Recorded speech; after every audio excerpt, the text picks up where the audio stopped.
5. We have a fix on the target. Move to place the X4 charges at the designated position.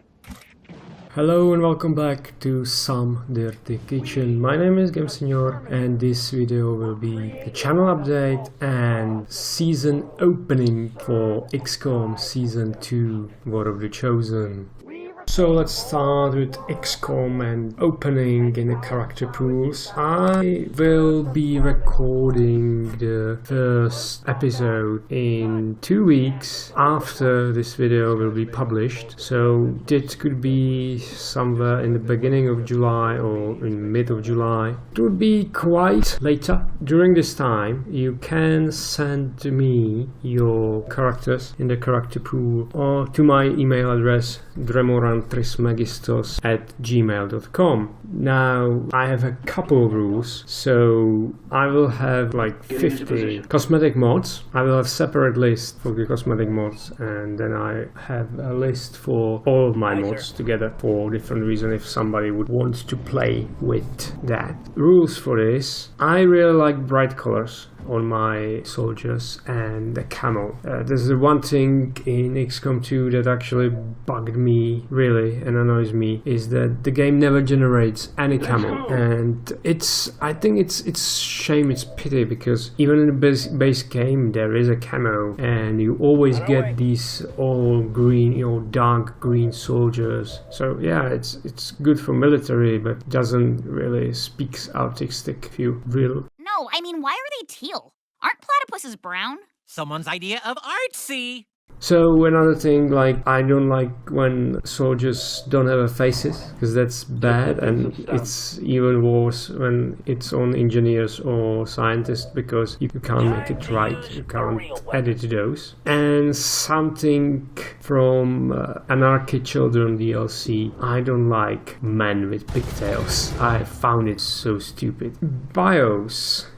Biographies in the characters are very welcome, but please be brief in those, because there's no time in short stories in those, even if there is a space for that. But if you try to record and then want to read this, so it's strange. You of course could, and that would be very welcome, if you try to write a short story in the comments or the logs in the comments. I really enjoy those. Okay, let's talk about two main things in this campaign, what it will be. So first off, there will be 25 classes total. We will have 3 Resistance Hero from VOTC, we will have Spark, and then I will actually not use the original 4 classes for XCOM, and I probably don't use a Psionic because we will have something else. We can make Psionic, but we don't have a need for that, because first of all we will have XCOM Necromancer class, and there is, so that's a Psionic unit, and there are 2 sets of new classes. First, the Strider Special Forces for VOTC, that brings 7 more classes to the game, and then we have Riches Classics for VOTC, and then brings 12 classes to the fight. So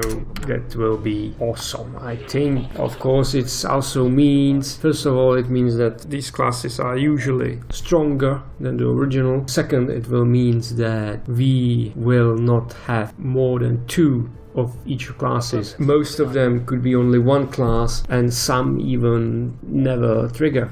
That's probably won't happen because there is a GTS, so we will throw people in there and looks how this will gonna go. And final class would be amongst Pugilist Spark class, which is like brawler type of Spark class. I know there's another class there, but I mean 25 is a huge number, so it's usually you have like 30 people in your roster, so that's definitely enough. So the other thing is they will make the game easier, so let's make the game like harder again. We have of course a better advent, which is almost mandatory mode, more enemies, and the primes of course. We will have World War L, a total overhaul for Lost Factions from Obelix DX, and Reality Machina's MOCX initiative, the Shadow XCOM people working for Alliance, and the avatar buffs, making avatars a warty enemy later. Then we have Close Pathfinders. These are also the cosmetics. I really dig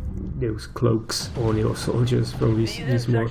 We will have Advent Warlock and Flame Viper from Ashlyn Lee, bunch of mods from Creative Xenos, Biotroops, Beasts, Command and Events, Advanced Psyops, Salat Italian, Archons, and Children of the King, which is 4 mini bosses from the Viper King. I'm very excited for that. I didn't met them during the testing because I don't want to spoil myself from this. So I played like to the first magnetic weapons, basically. I also played on Commander difficulty, then switching to the Legendary, but it's kind of breaks the game in the point that something is considered on the Legendary difficulty and something on the Commander, so it's weird and it's easier than it should be. And we have another thing: Valkyrie, Advanced Sniper and Duelist, okay, Wilkos, Advanced Medic, and Labs, late game enemies. Even late game will be challenged now, yeah. Later you notice that probably from the half of the game you don't see it as much of challenge, it is more grinding and it's very boring, but I don't think with these mods it could be boring. This is also the day that Christopher Ork published end of his season and he actually lost to the mods, so I'm kind of worried about that. But I have a backup plan for this, because if something behave, I will play Iron Man obviously, but I will have also the bronze mod, which will allows me to save on the strategic layer. So if something will go really badly, I will not allow it from the very beginning, but if something start to be shady, so I will turn this on and try to work with that. Of course I will really try to be honest. Can't promise anything, but no, I will be honest. I have to be honest. Another balancing stuff, suppressible targeting abilities. I don't know if it works, because lastly I tried it actually didn't. This is the mod that removes snapping for grenades, but it's definitely snaps when I lastly use it, so I have no idea of that. And of course EU aim rolls, I will not go without it, because I still found it stupid if you have this really low percentage shot, and of course if it hits it's automatically great, not my cup of tea. Charmed Simple Red Fog, that's a really interesting mod that will, of course, you take a damage, so it will reduce the stats of enemies and you. If you take damage you will have reduced enemies too. It is not as brutal as mod that I used previously, that actually like if you really harm them enough they didn't hit anything. So this is like the lighter version of that. Then we have a gotcha again, normal fair loss targeting, 50-50 on the lost. Like if you activate lost and there's an advent in between you and the lost, and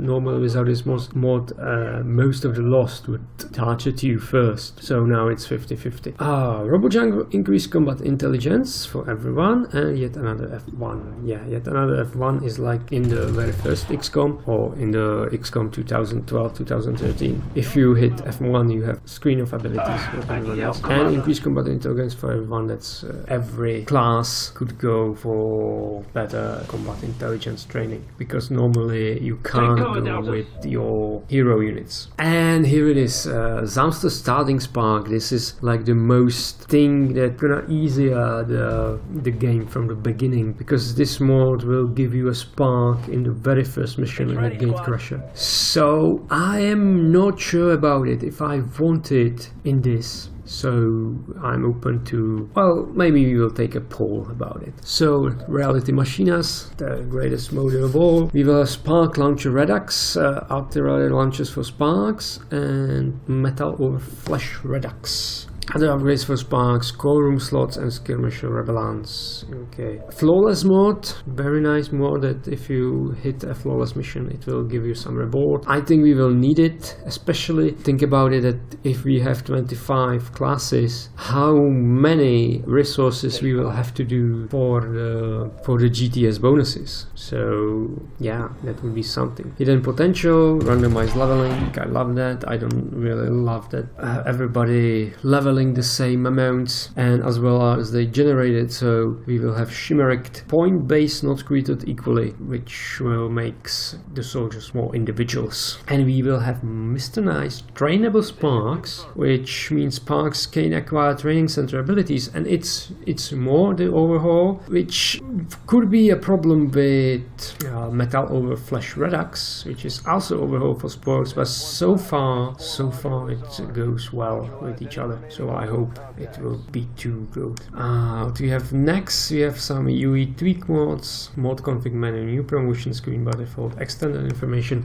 This document I just read right now will be on Reddit somewhere, so I will have a link in the description for that. Extended information, show enemies on turn mission planning, remove weapon upgrades, detailed soldier list, horse hours instead of days, market usage, evoke all instant Avenger menus, squad select of course, turbo jumper again, show GTS class counts and new target icons. Show GTS class counts would be very handy in this instance. Show me the XP, nice mission debriefing, additional icons. Yeah, we will have additional icons. No, that's for something else. All of these mods are usually VOTC flagged. If they're not, it's usually here somewhere. And charm camera rotation config.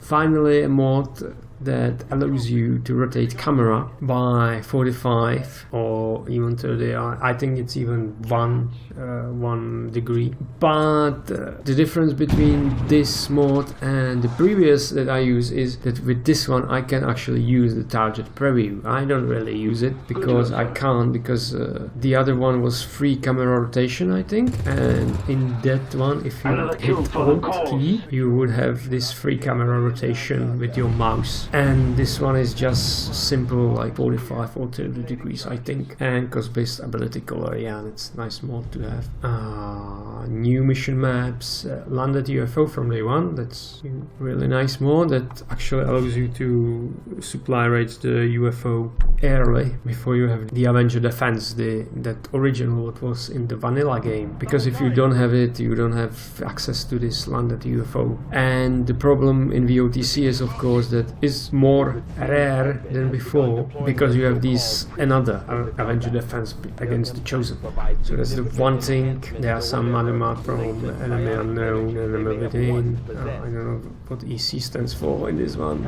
Oh, and more sit reps and restored sit reps. Restored sit reps are of those who were stripped from the developers, but it's stay in the code. So our man Reality Machine are getting to that and enable them again. And more sit reps, those are his ideas. So there will be new mission types. I'm really interesting to see that. So we have fixes. We have a lot of fixes. I don't even know if we need all of these, so I hope it will not crash the game, like damage or destroy the game. That could happen to a lot of stuff. And then we have cosmetic mods. As I said before, I will have it somewhere else. In the link description would be for all of the mods list and only customization. So I will not actually see anything from this. And let's finally the voice packs. I love voice packs. So we have Psychos, Arkham, Catwoman, Harley Quinn and Joker. We enjoyed Harley Quinn last time. I don't think not so much Catwoman. I think Sue has that voice, and Joker wasn't, I think it wasn't forced. It wasn't chosen. Then we have Avitus, Clint Eastwood, which we had in the brief moment in the first season. Jesus actually had the Clint Eastwood voice. We will have Delta Squad, Fallout 3 Robobrain for Sparks, Jack O'Neill, TL, Last of Us Ellie, Overwatch, we will have a bunch of them, Diva, May, Mercy, Soldier 76 and Widowmaker. We will have Riddick Voice, Tony Scarface, Montana, Portal to GLaDOS, and Yuna and Long War compatible international voice packages from the original XCOM, not the original, but the original remake, Enemy Within, Enemy Unknown. But I am pretty sure I have one more voice packs somewhere to go to the workshop. Oh, look at that. We actually have voices from Bloodlines, Vampire the Masquerade. I don't think I will add those. And I think if you want to use specific voice in your character, write it in the bio. And I totally forgot about that other big thing, and that is we will be playing with Resistance Firearms. This mode has like 3.5 gigs total, so it will not be in the cosmetic mod, but this mod actually add the real weapons, at least on the ballistic level, to the game. So like every character has like chose from about 5 or 6, maybe 8 different weapons. Of course they are all the same stats, but they look different, and they have their counterparts in the magnetic and plasma weapons. I didn't get to the plasma, I didn't see those, but I see the magnetic and they look awesome. And it sounds different, and it feels very different with the classes and with these arms, so it's really new juice to XCOM. So I really dig it so far. Okay, so that was the thing, and I'm pretty sure I had something. Here it is. Oh, yeah, here I have it. Star Trek TNG voice packs. So that's like, how many they say? It is not here, but it's here. Over 2,500 lines of dialogue. So I'm really interested in this one. And bunch of cosmetic for mechs are here too. We will also use toned down militia, because let's face it, these people need to hit something sometimes. My reasoning is like, there is some new mission times where you got these resistance warriors and the lost, and of course they only do 2 damage to them, so it's very rarely they kill somebody. Other thing is that it's toned down, so they have slightly less chance to hit. It's more like adamant. It's not 95% like it was in the beginning of the vanilla of the VOTC, but now it's about 65. But they also do like 4 damage instead of 2, which is better if they hit. So they do not hitting that often, but they do more damage if they hit. Okay, that could be probably everything from this, and I really spoke for 26 minutes. Okay, another part coming. So far done. So really quick channel update, or maybe my personal life update. I have a new job, I have a new flat, and it's very close to a district hospital, so ambulances are really often here. I'm doing some soundproofing here, so I try to do that. So far not much success. I think it is a success here, because yeah, it's much better than the other room, I tell you that. And yeah, new job, a neat new job. You don't have to do much, which is awesome, especially if I consider I've been a delivery guy. This is like a vacation. And another thing, I'm going to vacation next week to Mallorca. Looking forward to that. So yeah, that would be it. I think something else I want to say? Can't remember. Strange. What a strange thing that I can't remember. Really. So, I am really looking forward for your characters. Make sure that the characters you will send has actually something in it. It has to have at least like some size. If it's have 0 or 1 kilobyte, it's probably empty. You can open it in the notepad and see if it's something there. Then you can find and you will know that it has something in it. Okay, looking forward, and that would be a story for another time. So thank you for watching, and bye!